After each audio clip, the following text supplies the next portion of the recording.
मैं कोई भी बात ऐसी नहीं कहूँगा जो कि कंटेम्प्ट ऑफ कोर्ट हो, बट हाँ इस बात पर हम लोगों की आपत्ति ज़रूर है और लोक जनशक्ति पार्टी रामविलास की तरफ से हम लोग सुप्रीम कोर्ट में हम लोग एक पुनर्विचार याचिका भी हम लोग दाखिल करने जा रहे हैं। जिस तरीके से रिजर्वेशन विद इन रिजर्वेशन के प्रावधानों को सुप्रीम कोर्ट के द्वारा दिए जाने की संभावनाएं खोली गई हैं।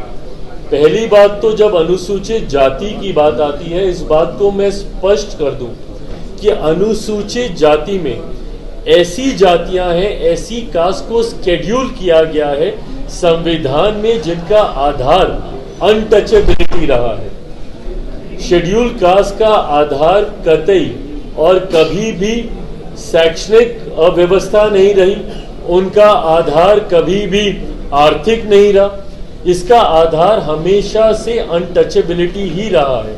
इसमें हमारे संविधान में ऐसी जातियों को शेड्यूल कास्ट के तहत शेड्यूल किया गया है जो कहीं ना कहीं कभी ना कभी छुआछूत का शिकार रही है। तो ऐसे में रिजर्वेशन विद इन रिजर्वेशन का कंसेप्ट शेड्यूल कास्ट में आ ही नहीं सकता।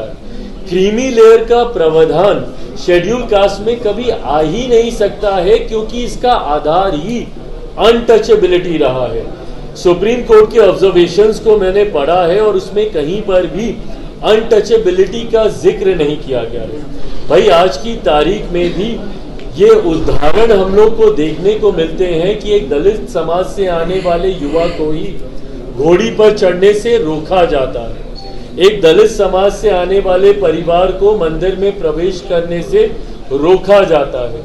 कई ऐसे उदाहरण हम लोग के सामने हैं जहां पर संपन्न लोग भी जो कहीं ना कहीं समाज में एक अच्छी पहचान बना चुके हैं, वो लोग भी जो दलित समाज से आते हैं जब मंदिर में जाते हैं तो मंदिर धुलवाया जाता है। तो आज भी इस तरीके के भेदभाव को प्रैक्टिस किया जा रहा है। तो जब भेदभाव छुआछूत के आधार पर हो रहा है, ये भेदभाव कहीं शिक्षा के आधार पर नहीं हो रहा है, ये भेदभाव कहीं आर्थिक दृष्टि से नहीं हो रहा है कि भाई आर्थिक तौर पर आप सक्षम हो गए तो अब कोई भेदभाव नहीं होगा। जैसा मैंने अपने उदाहरण में बताया कि कई ऐसे बड़े नाम भी हैं, मैं नाम नहीं ले रहा, आप सब उन नामों को भी जानते हैं। कई ऐसे बड़े नाम भी हैं जो अगर किसी मंदिर में चले जाते हैं तो उसके बाद उस मंदिर को गंगा जल से धोया जाता है।